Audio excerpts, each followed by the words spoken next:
नमस्कार दोस्तों, स्वागत है आपका इस वीडियो में। इस वीडियो में हम लोग बीटीएससी 10,709 एएनएम के फाइनल रिजल्ट के बारे में हम लोग जानने वाले हैं और साथ ही जो बहाली की प्रक्रिया है उसके बारे में भी समझेंगे हम लोग।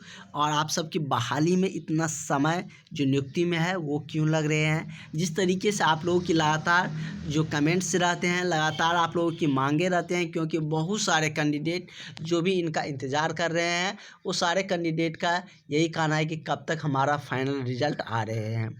और बहुत सारे ऐसे भी कैंडिडेट हैं जिन्होंने अपना तैयारी शुरू कर दिया है, क्योंकि बीटीएससी एएनएम का फैसला जब आएंगे तब। लेकिन अगर इस बीच में नया बहाली आने वाला है उसे बहुत सारे कैंडिडेट मिस नहीं करना चाहते हैं। और बहुत सारे कैंडिडेट ऐसे भी हैं जो इसी को पकड़ कर बैठे हुए हैं। तो हम आपको बता देते हैं कि इसके रिजल्ट में अभी जो हम जिस अनुसार स्थिति है कुछ कहा नहीं जा सकता है कि वैकेंसी अप्रैल में क्लियर होंगे या इस पे स्टे लगा रहेगा या वैकेंसी को रद्द करना पड़ेगा, किस आधार पर बहाली करेंगे, क्योंकि तीनों तरफ से केस हो चुका है इस पे। जैसे कि काउंसलिंग के आधार पर अलग केस है, रिजल्ट के मांग को लेकर अलग केस है कि डायरेक्ट रिजल्ट एग्ज़ाम के आधार पर दिया जाए। जो रिजल्ट जारी किया गया था आयोग की अलग केस किया गया है।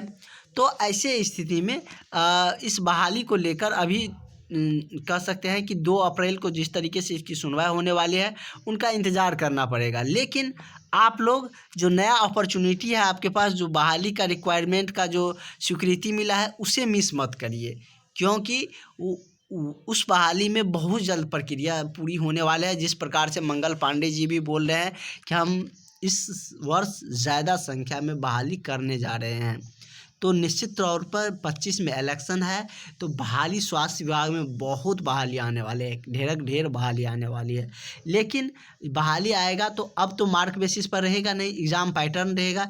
इसलिए आप लोग तैयारी के लिए इस नंबर पर कांटेक्ट करके क्लास ज्वाइन कर लीजिए। आपकी क्लासेस चल रही है, रेगुलर आपकी क्लास चल रही है, 100% आपका एग्ज़ाम निकलेगा।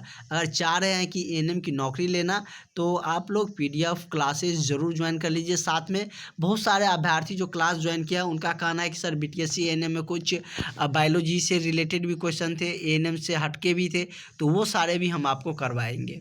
उसके लिए भी आपको चिंता करने की बिल्कुल भी ज़रूरत नहीं है। एएनएम का सिलेबस पूरा करवाएंगे। कुछ बायोलॉजी से रिलेटेड क्वेश्चन आ जाते हैं वो भी हम आपको कराएंगे, जो बेसिक क्वेश्चन रहते हैं। साथ ही आपको टेस्ट सीरीज का भी सारा कुछ प्रोवाइड करवाया जाएगा। और यदि हम बात करें तो जिस तरीके से मंगल पांडे जी आप लोगों की बहाली पर नेतृत्व में जो सारा कुछ ध्यान रखे हुए हैं बहाली प्रक्रिया को लेकर, तो निश्चित रूप से जब स्वास्थ्य मंत्री जी ही कह दिया है कि हम स्वास्थ्य विभाग में ज़्यादा संख्या में बहाली देने जा रहे हैं, साथ ही जो एएनएम की जो ये बहाली है जो रुका हुआ है उन्हें भी जल्द क्लियर किया जाएगा। तो ये अब जो बहाली है आप लोगों की 10,709 एएनएम की, तो ये बहाली अब यदि हम बात करें तो वो कोर्ट में मामला गया है, तो वो कोर्ट के डिसीजन पर ही डिपेंड करता है और कोर्ट में समय भी लगता है। जैसे कि एलपीए, हम फर्स्ट एलपीए केस की देखें तो वो बहुत जल्द सुनवाई उसका हो चुका था। फर्स्ट एलपीए केस का सुनवाई की बात करें तो वो जल्द हो चुका था। वही यदि हम बात करें तो सेकेंड एलपीए का अभी तक उसका जो हियरिंग डेट है वो भी नहीं दिया गया है, वो हम आपको दिखा देंगे उसके रिगार्डिंग कि क्या कुछ अपडेट आने वाले हैं। जो कि सेकेंड है जो एलपीए केस किया गया है दर्ज, वो मतलब कि आप ही लोग के स्टूडेंट को द्वारा ही किया गया है, जो चाह रहे हैं कि रिजल्ट के आधार पर जो रिजल्ट जारी किया गया था एग्ज़ाम के आधार पर उसी को कंटिन्यू करके final result, final merit list जारी किया जाए। और कुछ कैंडिडेट का मांग है कि काउंसलिंग के आधार पर किया जाए। तो ऐसे में आयोग भी अपनी तर्क रखे हैं कोर्ट में। अब देखने वाली बात होंगी कि कोर्ट क्या डिसीजन देते हैं। उस समय तो एक ही तर्क थे, CWJC नंबर ही केस था, इसलिए उसी का फैसला आया। लेकिन अब तीनों तरफ से केस है, तो तीनों तरफ से तो डिसीजन इतनी आसान होंगे नहीं। तो आप लोग थोड़ा सा धैर्य रखिए, जो कुछ भी आएगा अपडेट वो हम आपको बताएंगे। लेकिन आप लोग क्लास बिल्कुल भी मिस ना करिए, नहीं तो आपको आगे पछताना पड़ सकता है।